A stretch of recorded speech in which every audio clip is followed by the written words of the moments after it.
Brazil, one of the countries of all time, home to more than 900,000 Jehovah's Witnesses, and the place where we got to witness a governing body member dancing for the first time. Yeah, I'm sure they didn't send Samuel Hart to Brazil because he's the only governing body member with any semblance of melanin. Brazil, the home of caipirinhas, capivaras, and T-posing Jesus. Every now and then Watchtower posts these branch visits / updates on their website. While a considerable number of Jehovah's Witnesses will never be able to afford a plane ticket, let alone fly across the ocean, these guys at headquarters fly business class to their heart's content, using, you guessed it, donation money. Why do they fly to these faraway lands? Well, to make sure all the branches are following the rules. I mean, to encourage the friends. So today, boys and girls, you're going to Brazil with me, and we're gonna have an inside look into what goes on in a branch visit. Vamos lá!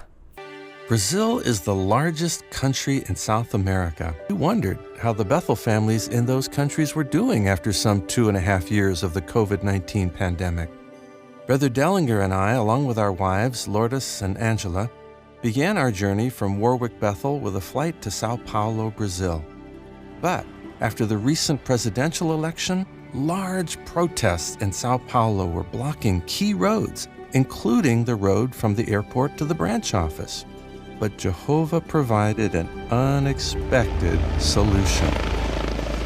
Thanks to the generosity of a witness family, we were transported from the airport in record time. We had no problem finding a parking space on the Bethel soccer field. So Jehovah provided a helicopter so these branch representatives could avoid the traffic jam, but he can't lift thousands of his followers from below the poverty line? This God sure has his priorities straight. Helicopter, helicopter. The branch is located in a rural area and serves as a home to some 1,200 volunteers. Look at all these beautiful, bright souls performing unpaid labor for an American cult. Love to see it. During our visit, the entire Bethel family enjoyed morning worship and breakfast in the dining room. Irmãos, bom dia. Jeez, that was some awful pronunciation. Always doing the bare fucking minimum. Say it with me, boys and girls. Bom dia. Bom dia. There, now you speak more Portuguese than Joel Dellinger. Are you excited to be here for the branch visit? I wonder how long they're gonna take to mention the governing body. One of the first stops on our tour was the large printery. In harmony with the governing body's desire to provide printed material, Brazil produced publications in 65 languages last year. The Brazil branch also provides the art department in Patterson with photos and artwork for our publications. Perhaps you recognize some of these scenes. I love how the paradise picture they made here is just an edited photo at Bethel. You want to get to paradise early? Just book a flight to South America. With all of this activity and over 900,000 publishers to support, the branch is being renovated and modernized. Many commuter Bethelites are sharing in this project, and as you can see, all are happy to help. I thought the end was just around the corner. I guess Armageddon is just gonna skip over Brazil so these brothers can finish renovating their headquarters. Naturally, we couldn't wait to see for ourselves what field service was like. And sure enough, we found that both in the rural areas and in the city, people were polite, easy to talk with, and receptive to the kingdom message.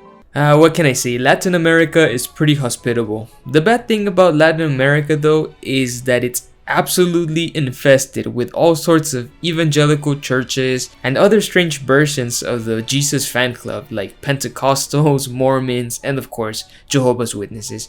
You think the US is filled with religious nuts? Wait till you visit rural towns in Mexico and Brazil. People can be really fanatical. These Christian sects thrive all around Latin America since most people are raised Catholic and living in modest conditions. It's just very easy to convert them. But thankfully, as we talked about in this video, there's indications that Watchtower growth is declining throughout Latin America, so there is hope. We couldn't help but think that many more may yet come into Jehovah's organization in this large country. Yeah, no, you're never going to experience the level of growth you did back in the 80s. No chance whatsoever. That Watchtower golden age is long gone. But just before our departure, we heard of more road blockages. Would we be able to get to Sao Paulo in time for our flight? Helicopter! Absolutely.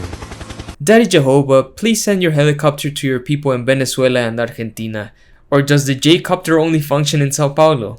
Oh yeah, and they also visited Paraguay too. But we don't talk about Paraguay. I hope you got your yellow fever vaccine, boys and girls, because I'm now taking you to the Congo, a country with more than 200,000 Jehovah's Witnesses, most of them living under the poverty line and constantly being displaced by tribal conflict. So, how is the Congo branch doing today? Congo is certainly not among the most popular travel destinations for tourists around the world, but it is definitely a preaching paradise. In general, very few people have reservations to discuss their personal spiritual convictions with strangers. In addition, Jehovah's Witnesses are well known for their high moral standards and their consistent Bible education. It is not uncommon for non-witness parents to even solicit the services of a witness Bible teacher in order to help their children become better persons and improve their performance in school. As a result, the number of Bible studies is about 3 times the number of active witnesses. So how many of these Bible students are only in it because they want to improve in school? And memorial attendance figures amount to almost 5 times the number of publishers. As you can imagine, in a country where internet connections are pretty unstable in urban areas and almost unavailable in more remote places, it was a tremendous challenge for the Friends to adapt to the alternative COVID-19 meeting and preaching methods. But how could he continue to conduct his Bible studies in a place with no internet coverage and with students who don't even possess smartphones? To the surprise of no one, Watchtower thrives best in areas where people have limited access to the internet. Why? Because it takes one Google search to realize Jehovah's Witnesses are trying to recruit you into a cult. But if you're deep in the Congo without a smartphone, you are an easy prey. And also, Africa tends to be deeply religious in the first place. Watchtower has nothing to brag about here. Definitely, the fields in Congo are white for harvesting, and the reapers rejoice. Yep, since Latin America and Europe are jumping ship, Watchtower has to turn to Africa to see any significant growth. Why did the guys from New York go visit Brazil but not to the Congo? Well, maybe Jehovah has no helicopters in Africa. And that ends our tour around the world, guys. We always focus on videos taking place in the United States, so I wanted to cover something different today. I hope you had a good time. And if you're watching this video from Latin America or Africa or anywhere outside the United States, feel free to say hi in the comments. Don't worry, if you're from the US, you can also say hello. I'm not discriminating.